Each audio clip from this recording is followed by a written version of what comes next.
the same feeling that I usually have when I go out on Sundays. Um, from one of the, I think it was one of the Germans, or from Norway, that said, it feels like real freedom. Right? You feel this sense of complete and utter Yeah. freedom, and that's something that I really love about Suriname. It's one of my favorite things and feelings that I have there. Because also, when you ask, why don't I live in Europe, or why don't I prefer living in Miami? Why don't I just go somewhere where it's a little bit more modern or developed? You don't have that sense of freedom.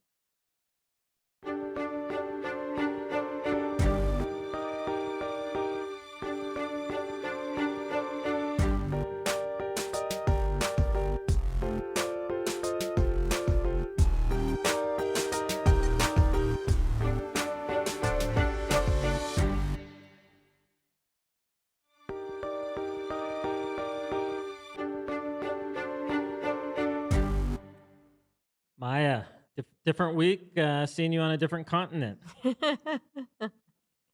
Hi, Mike. Uh, Yeah, nice to be here. It's good to have you in El Salvador, but I was stoked to finally make it down to Suriname, and it's like no other place in like no other country in South America. It's very, very unique, very beautiful. I really enjoyed my time there. Yeah, it's very different. We're very happy you came down. I was very excited to get more people in from all over the world. We had people flying in from 13 different countries, 13 different nationalities, all Bitcoiners. There was a lot of people from Europe that I talked Y- to that flew in for it. yeah, and from far away, somewhere, for some pretty long flights. We had some from Canada come down as well. So yeah, Yeah, this yeah, was good. and the one couple, I can't remember the names, but I was chatting with them. I think they were from Norway or somewhere, but they brought their kids, Oh and yeah, yeah, it was really cool to see. Lars and Sarah. Yeah, Yeah, yeah, they were yeah. they were super nice. But Really awesome as well. Lars has been supporting like all of our grassroots adoption as well. We post all of the team posts. I'm not doing the work. The team posts all of the merchant onboarding, of the merchants they onboard, posted in the Telegram group, and they post it on X as well. And then we have people from all of the world that are like contributing, donating to those merchants.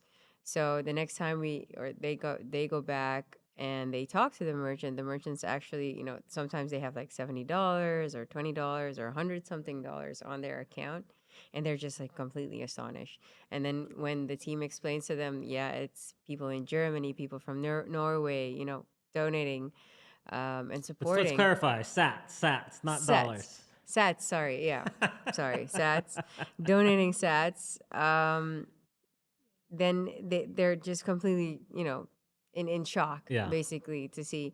Yeah, they donate sats, and a couple of sats, goes a long way for them to, like, translating back to, yeah, okay, a couple $100 goes to what, three 350 3,500 SRD. So they have almost an entire or half a month's salary in just a couple of days. yeah.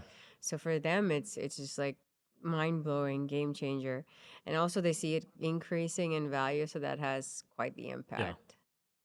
Yeah. No, it was a squeeze for us to get down there because we just had come back from Argentina and then we had the conference here. But I was like, no, I want to make sure we're there. And I know how much work goes into putting that on, and so we wanted to make sure that we were supporting you guys. And it was, yeah, it was.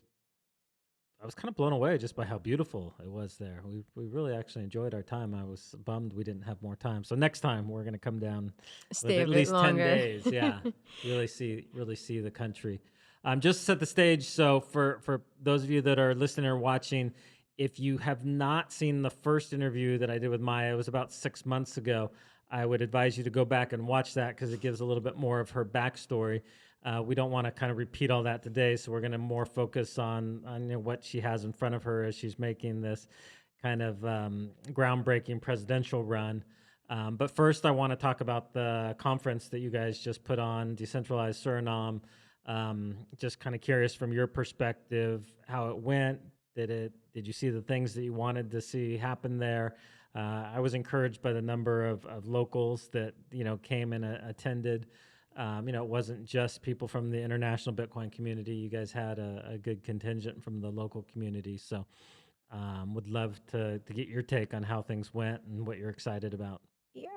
So the conference, we've been planning for well over a year. Um, and we actually had it initially planned for March because we wanted to coincide with Pagwa Festival, but planning wise, getting sponsors in, everything, became quite the challenge, and we almost had to cancel. I was literally with you on the phone, completely frustrated, and you kind of saved our lives as well, and then some other really great Bitcoiners that helped us kind of pull together, and so we didn't have to cancel. Um, and it was very touch and go, but Quick interruption with an exciting announcement for you guys. We have the Plan B conference coming to El Salvador. For those of you who have gone to the conference in Lugano in the past, you know what an amazing job they do. So I'm super excited. They're bringing it to El Salvador this year, January 30th and 31st. So we got a little promo video to show you guys, and then we'll get back to the podcast. But as you can see from the video, there's just a number of the top speakers from the space that are going to be coming to speak. We're also doing a full Spanish track, and I think this is the first time any conference has done like a full Spanish track alongside the English track. So we have two stages that are going to be Spanish only. We really want to focus on having an impact on Latin America, so I'm excited that they're doing that. The other thing that they're really focusing on is circular Bitcoin economies. And obviously at Bitcoin at Beach, that's what we're all about, is circular Bitcoin economy. So we have actually been very involved with helping them put on this conference, and very much encourage you guys to make it part of your schedule for this year. We have a discount code for you also. So if you put in Bitcoin Beach, you will get a discount. So make sure you get your tickets now before they go up in cost, and then also make sure you get your accommodations, because it is going to be packed in El Salvador during this conference. the team worked for about a year planning the whole thing, and it was this 3-day multi-event style type of unconference. We didn't want a traditional conference, so we had the first day with our international guests, with you guys also flying in, going into the Amazon, taking a boat tour, going to see Going wildlife, swimming with the piranhas. going swimming with the piranhas in the Amazon River, and just spending an entire really nice day at the resort.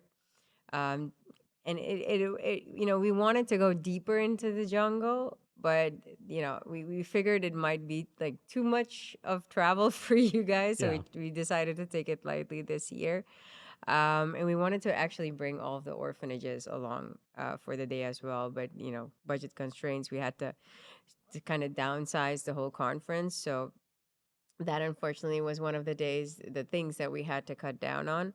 But hopefully, we want to do some events every quarter, so we'll bring them out in the new year. And then basically all of the orphanages we bring food to now and help out, and where we're starting up the Fruits for Sads program, we'll bring them all out next quarter. So that was day one, and we had the meetup at night. The whole place was packed. Yeah, it was. Yeah, The food was good too. yeah, it's our favorite spots where we have our monthly meetups. Robert was really happy. He texted me after. He didn't even send us the bill for like 2 days because he was just super excited, and grateful, for having so many people come in, because usually on a day like that it's empty. And then the second day we had which was our speakers day, with the real conference setting and having the whole thing set up. I think we kind of screwed up a little bit there, because we did want to attract as many locals as we could, and the venue has about a 400-person capacity. So we made the thing free, and we had over almost 600 registrations. They actually closed registrations, so because we were afraid that we were going to be over capacity. And then about half of the people showed up. Yeah. So it was still pretty good, you know. And even if I consider other conferences I go to and I see the attendance, I think, okay, you know, for first time, it was still really great. No, I thought you guys did a great job. I mean, it's hard to get something off the ground the first year, so I was very impressed. It was very professionally done. Yeah, you had people from all over the world, but also a good local contingent. So I would definitely say it was a success. I wouldn't be second guessing yourself at all. I know, yeah, you know, I set the bar pretty Yeah. high. I wanted like a full room with people on the sitting on the sides, kind of like, you know. But we also we curated the people that we wanted there as well to speak. So we didn't have any of the big, you know, you even asked me like, do we need to ask, you know, do more lobbying for bigger names? But the Surinamese, the locals don't even like, they don't know Yeah. people in the space that well, so it wouldn't really attract. And even when they speak, a lot of what they say is really complicated. So you want people, you know, to actually understand. Like even the people that were there, they said that a lot of the speakers were actually still the topics were maybe too complicated. Okay. So that's some of the feedback we got, but people really enjoyed it. All of the recordings we're gonna you know, they're gonna post it soon after they're done editing. Everything in Serum's a little bit slower, so it's not been posted yet, so that should be posted soon. And we'll be posting that on all media channels in Suriname as well, so we'll you know, reach a broader audience as well. And then at night we had the dinner at Wach, also a full house, really nice networking, you know, locals getting to meet some of the speakers, and all the speakers getting to kind of unwind after a long day. And on the third day, I was sick, so unfortunately I didn't go. I was completely knocked out, but we had the food festival. Okay. So we had a food Yeah, I had fair. to leave early too because we had to get back for the conference here. So Yeah, yeah. it's a shame you guys missed that, because so the food fair, that was also done completely from scratch, and Gabriel really worked his ass off for that. Even, you know, came out of his budget, to be honest. So he had all the vendors. We had 21 vendors. Onboarded them all into Blink. We had planned to give out, you know, a couple of thousand NFC cards, but with the, you know, the small team we have, we gave out, I think, about 300. Still a good number. Yeah. Yeah, it's a good. It's a good start. And we had about, I think, they counted more than 1,000 people attend. So the food festival, that was Okay. insane. Wow. And then they had the after party afterward, which was a little bit more less attendance, to be honest. And that was also a little bit on a screw up on our end, because that was also out of, you know, out of budget. That was Gabriel coming in out of pocket, and he we charged 500 SRDs for attendance for that. He should have, in hindsight, made it free, and you had more people. But yeah, Yeah. lessons learned Yeah. for the next one. And we're gonna do more. So yeah, I keep saying we, because I get wrangled into everything Bitcoin, but it's actually a them No, no, problem. I know 100% what you're saying because when we do stuff here, it's not me doing the work. We got the team that's doing it. Usually I'm telling them no, and they say, no, we're going to do this. And so, Yeah, yeah, and they drag you along for the ride anyway. yeah, So they're gonna do more events, because during the food festival they also had some workshops. We had Silent Link doing an e-commerce workshop. We had Calvadev doing an Oster workshop. So it was an Oster and Bitcoin conference. We had both. Um, we didn't have as much support from the Nostr community, so we couldn't do as much as we had planned originally. So hopefully that next year will change. Um, but they want to do more events, like basically every quarter, to also, you know, create more local yeah. engagement.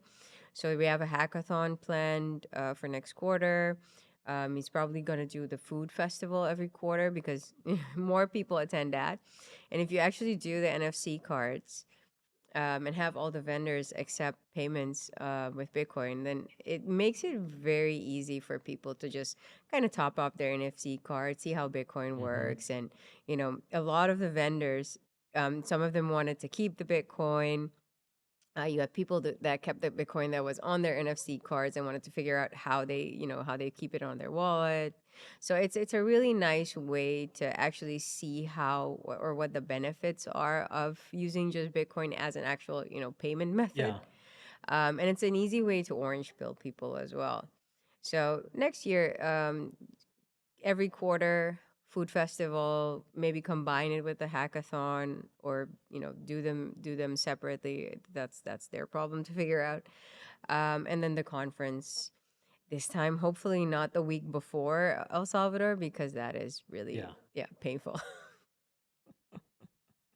Yeah, if you give a little more time, then because I would have loved to have brought other people from our team down, but it was just like too much of Yeah, a that's too of a close. push. Yeah. Yeah, well, So we kind of planned it with the social media conference. They were the days before, and then we were going to kind of cross collaborate, get some of the Noster speakers uh-huh. to speak at that conference. That would have been amazing because they have they've been doing that for 5 years, so they have a broad audience and broad reach as well. So if you could have gotten a couple of the devs to speak on how to develop on Noster and the hackathon, for example, on those days, then you'd have, almost countrywide reach with that conference. So that's how we kind of planned it. But then it didn't work out the way we planned. So next year we're going to put it on hopefully a better date. Yeah. No, but I would say all in all, it was definitely a success. So thank you for all the work that goes into that. I know how hard it is to put those things on. Yeah, it takes quite a lot, to be honest. But yeah, now the teams, I mean, they're both seasoned event organizers, here and in other countries. So they're familiar with just Yeah. organizing large scale events, but organizing a Bitcoin conference was completely, and like Noster, completely foreign. But now they're so much into it. They were so excited when, just we just everybody that came in from all over the world. They spoke to all of them. They got more excited about doing it again next year and doing it bigger and better next year. So yeah, now it's a them problem. They can they can handle it without me, to be honest.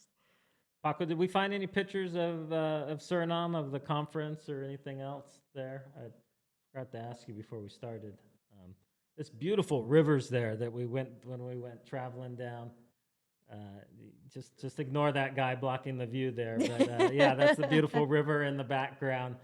I don't know what I'm so concerned about there, but yeah, Yeah, well, I mean, everybody got a chance to go out on a boat, see some wildlife.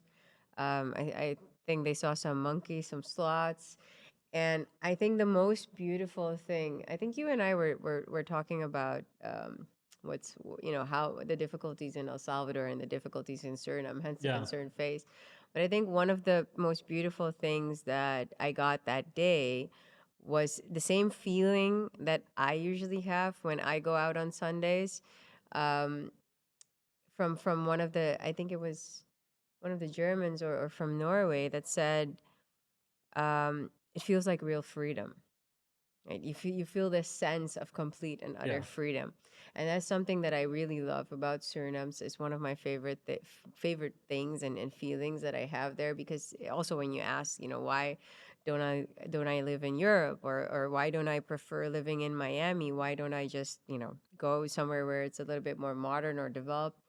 You don't have that sense of freedom. You really feel like you're living in the rat wheel, and yeah, here it's here there here both there.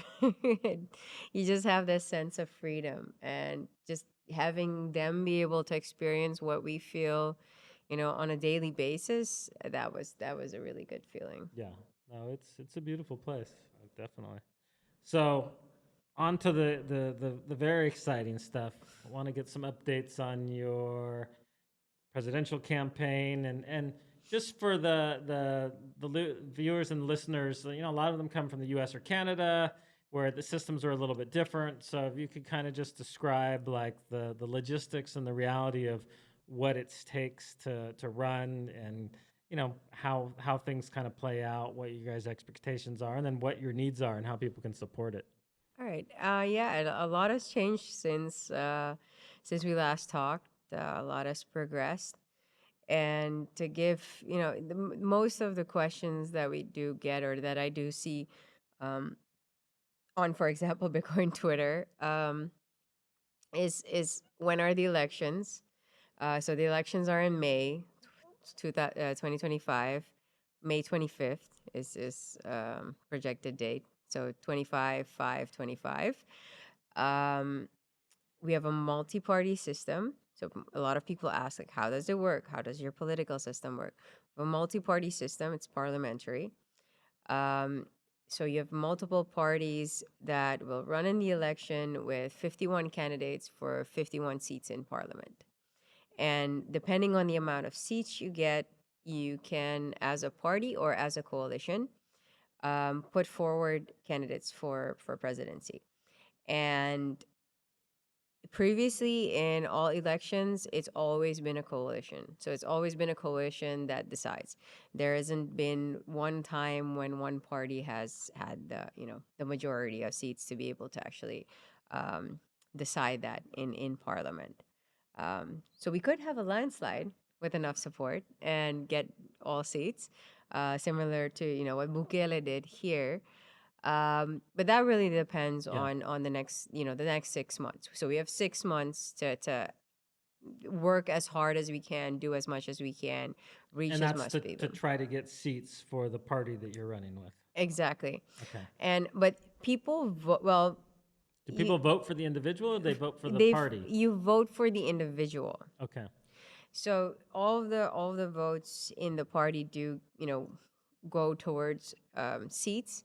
So let's say that another party member, for example, has 20,000 votes, then she has almost 4 seats, and that would contribute to seats in the party.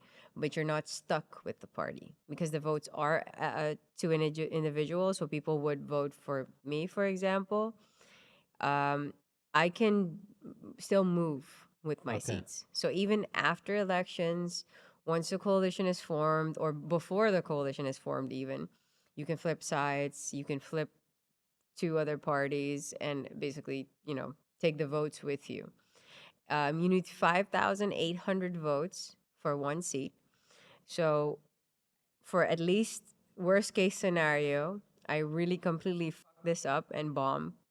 I don't know how way in what way, but say it goes completely south. Then worst case scenario, I get 6,000 votes. I get a seat in parliament, and with that seat in parliament, you can push every policy that we work on. You can push the whole plan still, and put any issue forward because it's not. This is also something that I was asked in the last couple of days here. um, Usually in a multi-party system, certain political parties have certain policies that they're pro or against, and then you form a coalition based on these policies. Suriname is not like that. We're very, very primitive, and our politicians are very, very. Not all of them. You have a couple of good ones in there, but most of them are very, very primitive and have been career politicians just basically for the corruption, so they can steal when they're in office, or so that they can earn money in ways when they're in office, or get favors, or get land, or get, basically just for their own benefit. Yeah. Um, so it's a very primitive type of even campaigning, right? They don't usually really have a plan. Plans are very basic. um it doesn't really fix any of the or address any of the core issues that face our economy or our country. And none of them usually keep their promises. So people are used to the same, like, because they switch, right? Yeah. It's usually they're in the coalition or then opposition, coalition, opposition, and it's usually two large parties, and people are used to them being corrupt, and it's gotten systemically worse every cycle. So every 4 years, or sorry, every 5 years, thinking of the US elections now, every 5 years, it gets worse. And this government has been and is being worse than any that we've ever seen, to be honest. And then our former president was a dictator, so Yeah, everybody I talked to there, the cab drivers, everything, I didn't hear one of them that had a positive thing to say about the current government. They all said that they needed them out. yeah, exactly. So he's not winning any awards. His approval rating is very, very, very low. And that's mainly because he also just like he travels as if his life depends on it. And some of the, he went to Azerbaijan for COP, and I think five global leaders had canceled because of smaller Yeah. issues than the issues we're facing in Suriname, had canceled them, their trips going down, and he still went. And he's going around boasting about all of the successes when the entire country knows every screw up, every corruption, everything. And the worst part is our justice system doesn't even work at the moment. Like we have there's no democracy in Suriname at the moment. He's worse than the dictator. At least we had democracy during, the dictator, like, or former dictator when he was president. Yeah. Now there's no democracy because even the attorney general is in his pocket. So everything he does, all the corruption, it just gets swept under the rug. And there are no consequences for any corruption at any level for any of the past 50 years. Um, Ministers get salaries for life, and you only have to sit for a year, and then you're basically paid for life. So there's so much corruption that people are just completely exhausted and tired. And there's no real alternative, right? So we actually did right when I came here to El Salvador. I was also very happy that I was not in the country when that interview came out. We released an interview on the Dave podcast, which is our most watched podcast in Suriname, or actually any media has the most reach. And he happened to be a protester as well, so also a political activist. And after things with government just kind of went sideways, he shifted to the podcast. So we recorded and we released it in April when I was here on purpose because I was revealing corruption. So we wanted to make sure that I was safe, and if things didn't cool down and heat up, I would stay in El Salvador. And that got about 10% of the population in terms of views, and people responded very well. So it was for us kind of to gauge how people respond to me, how they Hmm. respond to the fact that I'm running and would be running in the elections. If people actually from by themselves already thought that it would be a good idea to actually run for president. And I recorded a new episode Tuesday, right before I came to El Okay. Salvador this time, and that's being released Wednesday. And we expect that to get 120K views. So that'll be about 20% of the population. Because there's only what about like 500,000 people in Suriname? Yeah, 570, 580. They're Okay. doing census right now, so they're counting. But it should be around there. So it's a very, very small Yeah. population. And as you've seen, very small physical footprint, or, our I mean, the main. country itself is big for the size of the population, Yeah. but where the people actually live is a very condensed area. Yeah. 93% forested, so it's mainly Amazon. Yeah. 7% is a physical footprint. We're about 8 to 9 times the size of El Salvador. Um, and the concentration in the city is about half of the population, and then it's all a little bit scattered. And then like directly outside of the cities where most people live. And I mean, you've seen our city. It's old colonial buildings, hundreds of years old. It's not skyscrapers. It's not Yeah, I big. was surprised by like the wood buildings, and Yeah, yeah, it felt like more of like a Caribbean island type yeah. style building. It has a pretty historical vibe Yeah. to it, and it kind of feels more like an old town than it does a city. So you can reach a a large amount of people in a short time span and in a small area, to be honest. So um now the craziness starts. So on Wednesday, when launched, or yeah, when this is airing, It'll it'll already have been out. yeah, Yeah. it already been out. But on Wednesday, let's say the broader push starts, because I've been in the media a couple of times. So local media and the paper have talked about, some of the plans, but haven't really laid it all out, and haven't really been my very vocal self, because I was threatened after the last podcast came out and told to stay out of the media. So I stayed a little bit out until, elections got a little bit closer, and I tried to avoid certain topics. But that muzzle is coming off more and more. So this will be the first one where I'm kind of like ruffling some feathers again, and you know, pushing some boundaries. So it should be interesting. Hopefully, I don't get threatened again. But I think, since elections are getting closer, I'm in one of the larger political parties now. That'll hopefully offer some sort of protection. Um, and I did say, I'm pregnant, so it would be very fucked up if you assassinate someone. That would Yeah. be very low. I'd heard that, but I didn't know if it was public or not, so I didn't want to ask. So, but congratulations. Thank you, thank you. I'm very happy. Um, so yeah, that comes out Wednesday, and then we're slowly ramping up, leading to January. And then January is when all the political parties basically start going wild. And January leading up to May is when you kind of like keep ramping up every month Okay. until May, and then everything's just about the elections. So, is the joining the kind of bigger party, was that a recent switch, or was that something that? That was, well, the plan was always to either it's the one that I voted for, MPS, the Okay. Nationale Partij Suriname. It's the oldest party in the country, and it's the one I usually vote for. So it's the one Was that more basically of a natural fit for you? more of a natural fit.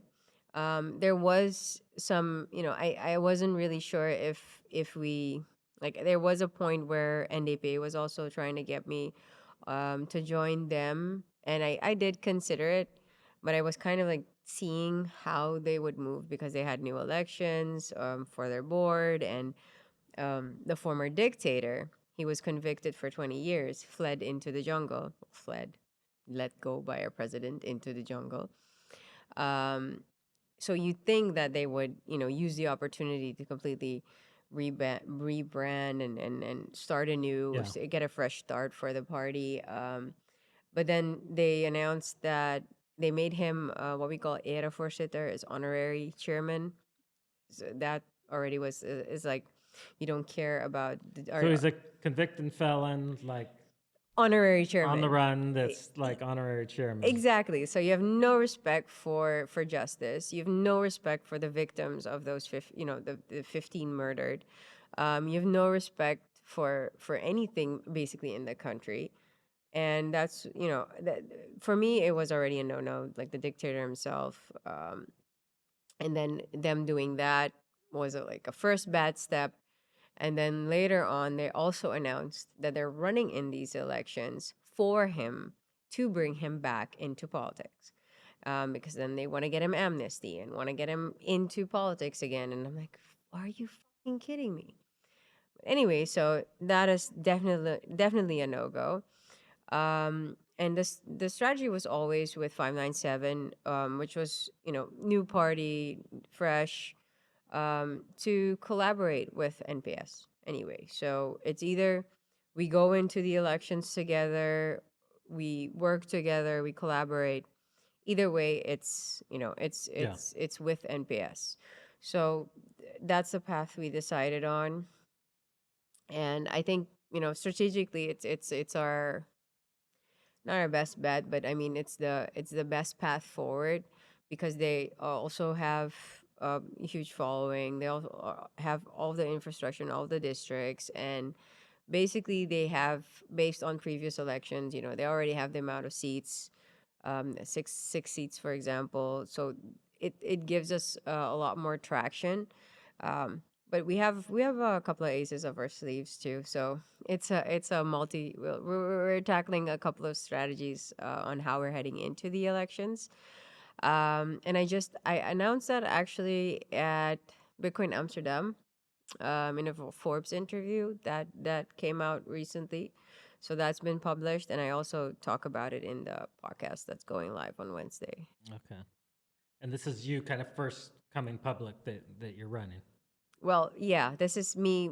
Aside from, all the interviews, I've shared most of the Bitcoin interviews on my socials Uh as huh. well. But Surinamese, we don't live on Twitter, Yeah. so Yeah. Yeah. I share like I cross share some of the content back because the entire country lives on Facebook. So I share most of it on Facebook.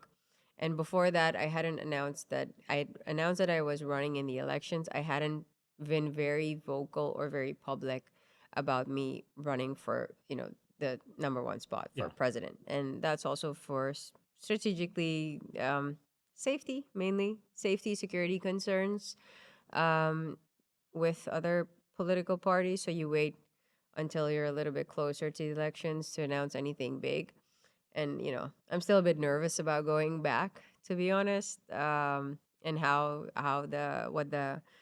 the consequences or effects of that interview will be. But yeah, fuck it, I'm already all in. So Yeah. So do you take some hope from the fact that we've kind of seen, like, globally, it feels like this wave of them throwing the old parties out and bringing in kind of outsiders. And we saw, first in El Salvador with Bukele, and then, him, his landslide reelection. You've seen with Malay kind of following that. More recently, Trump, even though he was a former president, he's definitely an outsider that's not part of the system. yeah, Does with that give you, Elon, Ron yeah, Paul, and basically just throwing the whole book out and actually saying end the Fed, um, and taking a completely different strategy to. I mean, it seems like the time is ripe. Like, globally, people want something new. They want They see change. that the system has been used against them. That they're not. It's not a fair system. They want people that are bringing new, fresh ideas. So it seems like this is the year for people that are kind of the outsiders that are coming in Yeah, and I doing can well. I can feel it there too, to be honest. We do have momentum on our side, and it's really it's been going better than I had expected. Um, and it's also because like even on X, you see a fraction of what we do, right? You Yeah. don't see everything that's happening on the ground or everything that's happening in the background.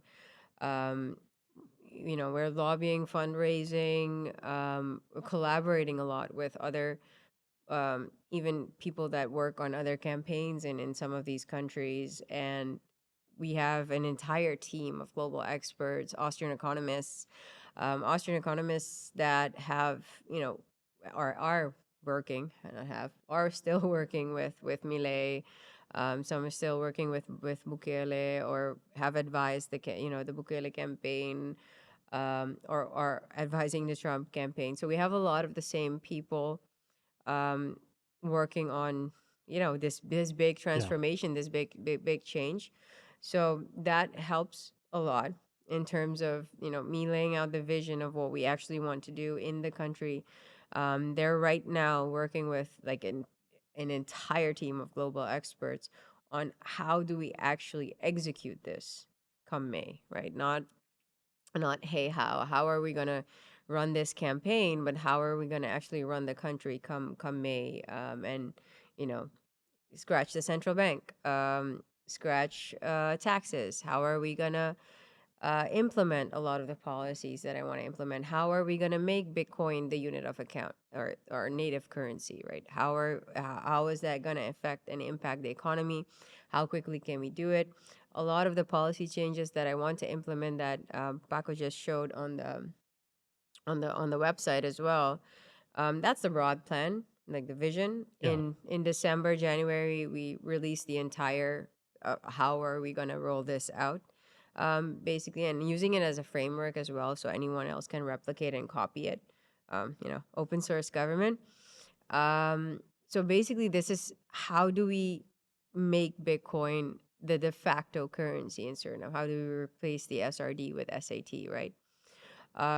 So with that, we're also getting more and more momentum. More and more people are joining. More Bitcoiners from all over the world, but also just people that aren't Bitcoiners but are pro freedom, are pro getting rid of taxes or deregulation. Particularly, we had a really nice conversation or a really nice panel on FATF and government overreach and how basically this monster got created out of what happened in 2001 and after and And how such. it's impacting countries like Suriname, like El Salvador, that are Yeah, being held back by these overbearing regulations and KYC and AML yeah, requirements pushed by the U.S. and by the FATF. Is that what it yeah, is? Yeah. FATF, and they're not even they're not dealing with the core issue of the problem. Like the core No. issue of the problem is their friends, Yeah. right? It's at that top level, their friends who are keeping this global trade and trafficking in place, and most of the things are self-inflicted or their own making. And then basically you're making 8 billion people responsible and putting off all of the costs because all of the compliance costs go down Yeah. to the consumer. Which is So why we have billions of people that are unbanked. It's not because banks aren't capable of banking them. It's because it costs too much yeah, money to bring them on as customers because of exactly. all the requirements that are put in there. So we're keeping people locked in poverty. Exactly. And you have, like Bitcoin being a solution, for example, and that's being completely curtailed and blocked in most of the world Yeah. because of the same things. Whereas you could have banked all of them within the last 5 to 10 years if you were banked. Well, but they're trying to force that Bitcoin into that same broken system, and they're like, Exactly. hey, this system hasn't worked for billions of people as it is, and now you're trying to take Bitcoin, which is the solution, and Into you're that same you're trying to system. bring it into that same solution, which is going to cause the exact same thing. These same people will not have access to the Bitcoin network if you try to force all of these compliance mechanisms on Bitcoin. Exactly. Beauty of it is they can't, Yeah, right?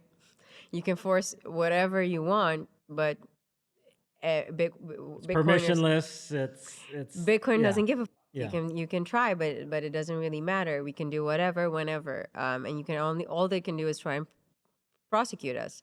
But there are jurisdictions that will not bend over backwards, for like policies like these and things that are happening like this that Bukele has spoken out against so much already, and in Suriname I feel like we're isolated enough already financially. I mean, you were there. You see how difficult it Well, I is talked to. to people. They said like just getting credit card accounts or anything is almost impossible because they've been so isolated from Yeah, the it's banking it's not system. normal. We don't have Visa or Mastercard on our debit cards. You can only use them in Suriname with SRD. So the majority of the population that has um, a debit card can only use it in country and not everywhere. So we're already pretty financially isolated. We don't have access to most of the payment processors or most of the infrastructure that was created since PayPal. So basically, we're already not really part of that system. And we have natural resources, oil, gold. We have OPEC level gold, right? More than Qatar, it's estimated. So we have more resources than, for example, El Salvador Yeah, does, and we have a fraction of the population. We have a tenth of the population that El Salvador does. Um, so we can actually be a lot more agile, and we can revolt against some of these measures. And actually, I think a discussion would be nice. To at least say, why do 600,000 people in my country have to prove that they're not American every year when they have a bank account? Okay, not all of them are a bank, but everyone that has a bank account in the country, I have to sign a form every year saying that I'm not American and I'm not taxable in America. And that's basically because the US wants to levy taxes on all Americans all over the world. But that compliance cost is doing, Yeah, it makes a lot of people unbankable because it it makes everything yeah. more expensive. And instead of making sure that you have a system where you can just tax your own people, if you want to be an American and live there, that's your problem. Then you should, the US should figure out how to track or whatever. But they force it on the rest of the world and they threaten them, if you don't do this, Then we're we're going going to to sanction sanction. you, Yeah, we're going to do all these exactly. things. And so they force all this compliance costs onto the poorest people in the world and Exactly. keep them financially impoverished. It's and you crazy. and you throw World Bank and IMF at us, then you put us back into and put us or keep us in debt.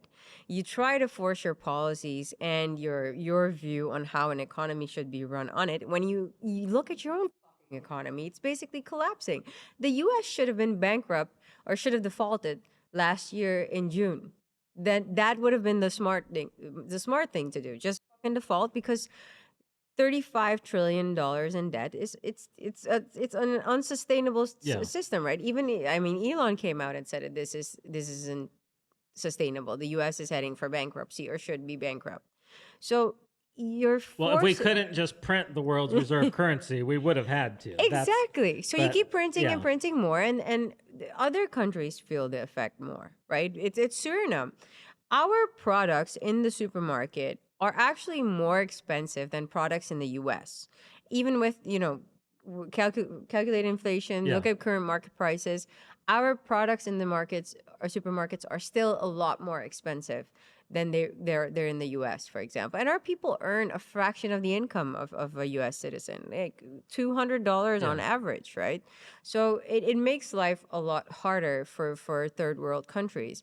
And you're trying to enforce your policies, your economic, the Keynesian bullshit onto everyone, and every country has to abide by your rules and take money from the IMF, which is also made up. Like, the SDRs, that's not real money, No. right? So you're forcing other countries to take even more money printed out of thin air, and then you enforce policy into their country within a short time frame, and you can see that it isn't working. Like, even in Suriname, they like the government plays with the numbers. They don't say exactly how it is. The IMF is right now reporting that Suriname will successfully exit the program in March. It's not a successful program, I'm sorry, but everybody in the country will tell you they hate IMF. Everything that has been happening has been for the worse, has worsened the economic Yeah. situation in the country. It Benefited the politically connected that just siphon off the funds. And basically, yeah, because even, and I hear this from people in government as well, because we're getting money in from IMF, right? So you'd think that our economy would be sort of okay, but nobody knows where that money's going, because you can't see it anywhere in the economy. He's created hundreds of commissions, and then what he does is he tells them, okay, I'm putting this much on your account, you keep this, and the rest is going to be siphoned onto another account, yeah. and you shut the fuck up, basically. And then you never hear anything about that commission ever again. So there's almost no policies, no reforms that you can actually see that have benefited the people. Most of them have either benefited government or haven't benefited anyone and have just been implemented. They did open market operations, for example, and IMF told them to do open market operations. It was mandated by IMF. And sure, we need a functioning capital market. Yes, I'm also one of the people that worked out how to do open market operations, but it was supposed to be at low interest rates, near to zero, as in developed nations, and it was supposed to stimulate, um, basically, capital market liquidity for the people, for them to be able to generate yield or return or invest into private companies. And it was supposed to be a completely different structure. And what did they do? They did short-term treasuries, 3 to 6 months, at 89%. Like, the lowest one was recent, 6 months at 49%, 49.8%. So come May, I think it's 13 May when they expire, you have another, round of short-term treasuries that's coming out, that's going to increase the money supply with another, 50% in interest. So it, I don't know. There's no way that the IMF program plays out and actually benefits the people. Um, in any case, it's made things Yeah. worse. So you have So will these. you mention any that in your platform at all, that you're running kind of on the basis of getting the IMF out of Suriname? Well, hopefully by the elections they'll already be out. Okay. I am, publicly against, so people know that Yeah. I am against IMF. I'm against basically all these institutions that are just put in place for post colonialism, basically debt slavery at this point, right? It's just keeping that whole system intact. And we all know it. The entire population knows it. They're not a fan of IMF either. They're not a fan of IMF programs. And there's no reason why we need to finance the country that way. Yeah. The interest rates aren't that great. And it's not like they're the only provider of capital. There are other sources of capital and there are other Well, ways to especially now structure. with the big oil finds there in the country and Exactly. the gold reserves that are there. That yeah. Exactly. We have enough resources to fund ourselves. And if it wasn't for multinationals and big financial institutions and debt collectors coming in constantly and taking most of what we have and making these structures or making even it was government that made a sovereign bond at like 13% interest rates, 16% interest rates, right? Like, how do you even run a country on that? Yeah. It's not a car loan. So if it wasn't for all of those structures, there was no reason. We were the 17th richest country in the world. Right? There's no reason for us to be the poorest on the continent.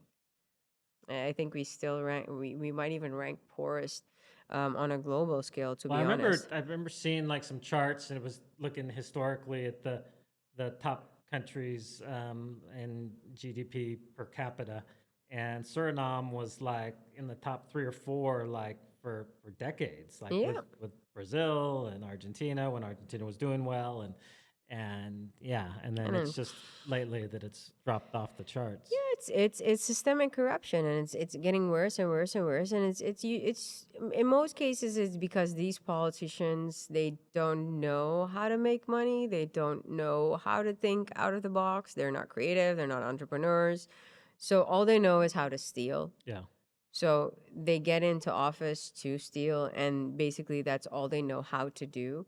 And usually, even when we came down with Samson and multiple investors, publicly traded companies that want to invest into the country, um, they're usually stopped in their tracks or kind of taken aback when government asks for a kickback, right? Or what's in it for me, or like, and that's one of the things that motivated me to run as well. It's one of the president's advisors, whom I worked with in eGov before I stepped out, um, telling me what's in it for me, basically. Like, what do I get out of it if I help yeah. Samson, right? It's like, what, you helping Samson, you should be happy that other people are coming in and trying to help you, right? Yeah, for the benefit of the country and the people. Exactly, but it's And only that's how it was here self-interest. in El Salvador for decades, and that's why it's been such a breath of fresh air Yeah, the recently. majority of people get tired of it Yeah, because they want change, and the thing is, it's these people, their self-interest that at a certain point also made me, I repeatedly blame Samson for it as well because he's the one that said you should just run. You know how everything works. You know how the financial instruments work. You should just do it. But it was just something that pushed me over the edge. It was a lot of the corruption, and it was especially this government advisor that just kind of pissed the fuck out of me off. Sorry, um, because basically he also, while I was in e-government, one of the reasons that I stepped out, he sends me the country's data and asked me to check within my network because of Oxford knowing most of the large scale companies, having access to most of these executives, or being 2 phone calls away, basically asked me to sell the country's data, so the people, their data, and see, to the highest bidder, see what we could get for it. And I like, are you kidding me? That's not the reason you were, you're you're building egov, or you're Yeah. in egov, or this whole thing is being created. It's not to do the first corrupt thing you can possibly do, and the most unethical thing you could ever do is basically just taking everyone's data and trying to sell it Right. on the open market. He probably already sold it, to be honest. And that, you know, things like that, that and him wanting 50% of the fees of the national stock exchange as well. It's like, if you want the stock exchange to launch, because I had already presented it to cabinet and was already working with the minister of finance. If you wanted to launch, I want 50% of the fees. Like, is this guy smoking? Yeah. So it's that level of corruption, and it getting Well, and they're not worse. even like hiding it. They're just out in the No, open, like it's no, it's normal. yeah, and the thing is, it was one of the CEOs of one of the largest companies actually in the country that I was talking about how to fix most of the problems in Suriname, and he goes to me, he says, and he advises all governments, right? So, you know, if you're a large state-owned company, you usually have to work with whoever's in charge. And he says, Maya, this government is worse because they really don't give. You know, there was a port of Nikeri, which, with massive oil coming in, said that he was really on stage supporting this thing. You can look it up and find all of the laughable articles on it. um, this deep sea port that was going to be developed for billions of dollars. And if I got all the documentation on it too, because usually people send me, especially large scale projects, to kind of review and do some D&D on. And he, like, I looked at the documents, I looked at the people behind it, some convicted, I think it was IMF ex-chairman, um, they had used, and there was no signature on the on the letter of, you know, the terms of reference or something, with no signature on it. And if you looked up the office building where this company was supposed to be, it was somewhere in Houston. And if you looked at it on Google Maps, there was no parking, or it was a parking lot. It was a parking lot with no office or something. You know, Yeah. like this, it was in the middle of a parking lot. Yes, in the middle of a parking lot.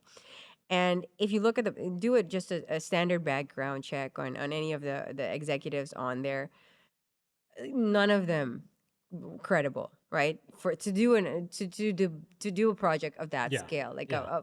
a fucking deep sea port, a couple of $1 billion, and they were going to finance it. So, and then taking a look at the structure of all of these companies also didn't make any sense. And what are they using as collateral? A plot of land that the government gave to them. So it was, you could see it immediately. If you know, if you did any research, you could see it immediately that it was a scam. President backed this thing completely. Like, it was one of his main things he was like pushing, and one of the main things he was lobbying for, and one of the main things he was, using to campaign with as well for, upcoming elections. And now it's in the media again by happenstance last week as one of the projects that failed. And just like that, you have a large hydrogen project that he was also loudly backing. And none of these things, because government resources have gone into them, right? He gave land for that port. His wife's in it. Like, there's so much conflict of interest of where his wife Yeah. is, and he put her first thing he did when he was elected. One of the things, like, I had hope for this government a little bit. I had hope that things would be different. This time it's different. But the first thing he did, changed the bylaws of the state oil refinery, puts his wife on the board. Then you're like, oh, nepotism again. At that point, we knew it was wrong. Yeah. And then you have this hydrogen plant. When you look, same thing. Look at the documents, complete bullshit.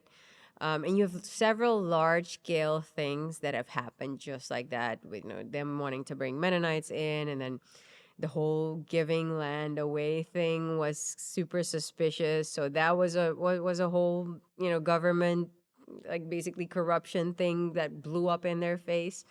And they wanted to give away preserved rainforest. So not all of the farmland that we already have that is not being utilized and that is readily available. No, they want to give away preserved Amazon rainforest. So then you're touching, on indigenous, your maroons. That population will not tolerate Yeah. that bullshit.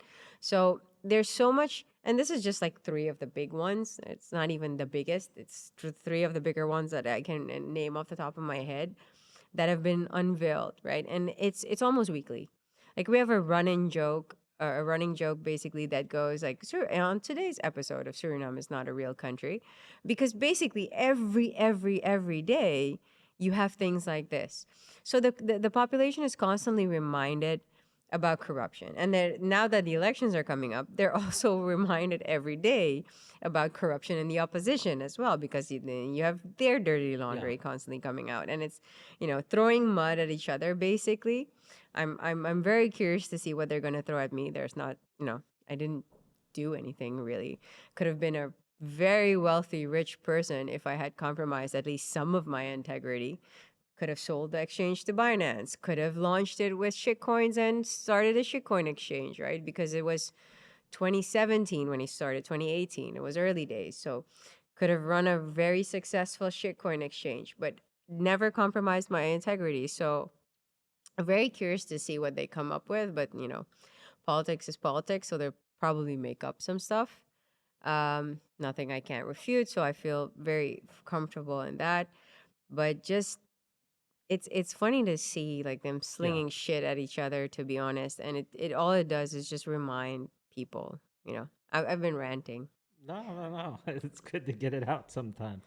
Well, I think the important thing is to make sure people know how they can support your campaign.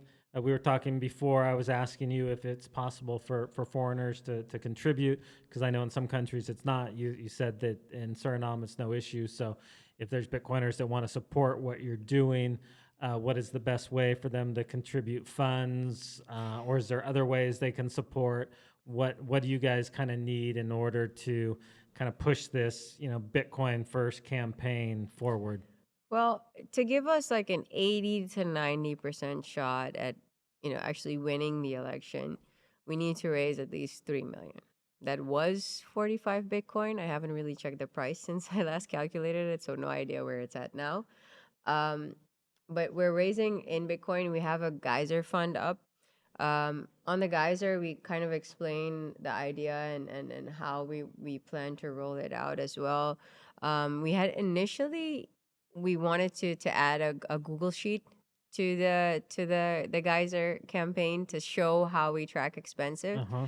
but the team actually did one better. I also asked the guys from Geyser if they could incorporate it into Geyser as well, but that'll take some time. But the team actually built it in on our website. So on the maya2025.com website, hopefully by end of week we'll have a live expense tracker. So you the Geyser fund where you see the funds coming in. Yeah. We also have on the website, just the Bitcoin wallet. You can just, donate to anonymously. You don't have to go through Geyser. Um, we also, take direct if you need to be, even if you want to, buy Bitcoin first, do, fiat to Bitcoin and then send us Bitcoin. We also have on and off ramps. We have a bunch of partners that are supporting. And basically, raising capital is the most important part at this point. We need to have enough capital to actually have a fighting chance to win the majority, right? That's the Yeah. goal. The goal isn't to have just one or three seats in parliament. The goal is to actually win the majority so we can decide who the president will be, because one of the most important things is the president has executive power according to our constitution. Thanks to our former dictator, the president basically does what he wants. Parliament can't really rein him in. So we want to change things fundamentally. That means changing our constitution, something that should have been done and was promised to the people since 1987, and changing our constitution to decentralize power away from the president. So to change the fact that, I'd have executive power, and basically making it more like the Swiss federal system, where you basically don't know who the president is. It's a team leading, on a federal level, and every canton, so every locality basically decides for themselves which policies they do want to Hmm. implement or not, and also the funding being closer to the people so that it's more of a direct Yeah. democracy. And we do want to take it a step further and automate and digitize and make things more efficient since we're so small and agile. Yeah. We can change a lot very fast. So to be able to implement those changes at that level, the presidency is the most important, and making Bitcoin the monetary standard, making basically most of the policies, getting rid of taxes, creating a pro tax, like a pro tax friendly environment for innovators, no digital nomads, anyone that wants to come into the country. I'm speaking to a lot of speaking to a lot of nuclear engineers, nuclear physicists, companies in innovating in nuclear and building modular mini nuclear reactors using thorium. Hmm. I'm a big fan of innovation in nuclear, so we want to create a legal framework that is also inviting and welcoming to innovate in energy. And on my dream list, I also have a Large Hadron Collider and a launch base, so those two. But that's not that's the team's problem Yeah. to kind of figure out. But to roll all of this out, the president's seat is the most important. And to get the president's seat, we need to raise enough capital. So at this point, that is our, aside from me working with the whole team on the how do we execute starting May, it's also very important for us to fundraise. So donations in Bitcoin, how it's being spent is all transparent, and as says on the cap, open source government. Right now it's Maya 2025, but that'll change after elections, and we're gonna just open source everything, all of the plans, the whole how do you execute, all of the legal frameworks, all of the policies, all of the because we'll be following, also like how all of this affects and rolls out, and keep track of everything over time. So we'll be sharing as well, all the case studies, everything that's being done, so that any official anywhere in the world, or any Bitcoiner anywhere in the world, or anyone that is rebellious anywhere in the world and wants to implement some or all of the policies and the plan can actually just replicate it. And we want to make the government budget trace like fully trackable from the start. And a lot of these policies we can actually implement in the first couple of days and the first month. And just imagine, being able to see immediately, like, okay, this is what's coming in royalties. This is what's coming in government income. This is what's going out. That ministry is where it's going to. That project is where it's going to. That's how it's being Yeah. spent. This is how it's being tendered. These are the contenders. This is why they won. And all of that information just being readily available. We even have a or an idea for a corruption bounty. So you have a corruption bounty instead of a bug bounty, Yeah. corruption bounty on the website, and anyone anywhere in the world can go through, the government system and find corruption and get a bounty for it. I love that. I love Exactly, that. right? Yeah. Just incentivize Yeah. people to fix it. And hopefully this can be something that spreads to the rest of the world, because however which way you roll it, now power is in the hands of the top, and they basically control the entire system from from the top down, and the people that are behind them backing them control the financial system. We see this as a way to change that and change the dynamics, because if the population, like let's say in France or in Spain or in Italy, if they see this and they like it and they're like, I would like my government to do it, and they start lobbying for it and start, the people start asking for it, and it's already readily available, government can just replicate a lot of what we've done, then suddenly the people have more power back. So Oh, that's definitely. kind of the general plan. And to see it being rolled out in a country with a smaller population, obviously A it's pilot project. easier to do a Yeah, proof of concept in that way. exactly. Yeah. Proof of concept for an open source Yeah. government. Oh, I love it. I think that's a good note to end on. So just make sure people know where they can follow you on Twitter. It's It's just your name, right? I'm trying to remember. Maya Par 25. Okay. On Twitter. Yeah. Okay. And then also your Well, website. Noster too. And your website is the same. Yeah. Okay. Maya2025.com. Maya 25. Okay. Perfect. So, guys, make sure you're supporting Maya. We need to make sure that we are, throwing our support behind those that are trying to shake things up. We've seen in the U.S. how the Bitcoin community can come together and can actually change the course of the election there. So, if we can change the course of election in the U.S., we can surely throw our weight behind what's happening in Suriname. And what Maya's trying to do is taking it way further than they've even talking about in the U.S. to actually make Bitcoin not just legal tender, but the unit of account and taking it to the next level. So make sure that you're supporting her. And Maya, appreciate your time and appreciate your conference and all you're doing with the Bitcoin community down there. And definitely you have our support. Thank you. Really appreciate it.